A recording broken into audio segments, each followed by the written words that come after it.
இது யூதாவின் வனாந்தரத்திலிருந்து தேவனே நீர் என் தேவன் சொன்னாரே. ஒரு வனாந்தரத்திலிருந்து ராஜாவா இருந்தவர் துரத்தப்பட்டு சொல்லும்போது கர்த்தர் மீண்டும் தாவீதை சிங்காசனத்தில் உட்கார வச்சாரு. நீங்க எவ்வளவு பிரச்சனையோடு வந்தாலும் நீங்க சொல்லி பாருங்க, தேவனே நீர் என் தேவன். கர்த்தர் திரும்ப தலையை உயர்த்துவாரு, கர்த்தர் திரும்ப விடுதலை தருவாரு. அது சொல்றது கஷ்டம் தாங்க. நீங்க அப்படியே கொஞ்சம் கற்பனை பண்ணி பாருங்க. நேற்று ராஜா, இன்னைக்கு காடு. நேற்று அரண்மனை, லட்சக்கணக்கான பேர் கூடி வருவாங்க ராஜாவை. இன்னைக்கு ஒதுக்கப்பட்ட நிலைமை.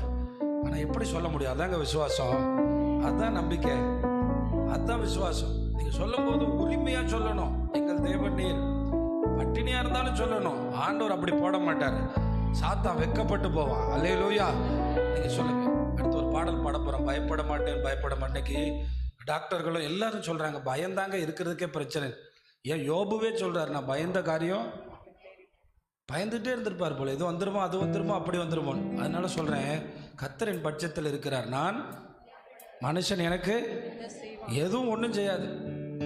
ஆனால் இந்த பயப்பட மாட்டேன்னு பாடுற நம்ம ஒரு சின்ன பிரச்சனை வந்தோன்னு பயந்துடுறோமே, அதான் என்னன்னு புரியல. ஆண்டவர் நமக்கு கொடுக்குற பெரிய ஆசீர்வாதம் என்ன தெரியுமா? நான் உன் கூட இருக்கேன் சொல்லிகிட்டே இருப்பேன். நான் கூட இருக்கேன், நீ ஒன்றும் கலங்காத, பிரச்சனையை பார்த்து பயப்படாது.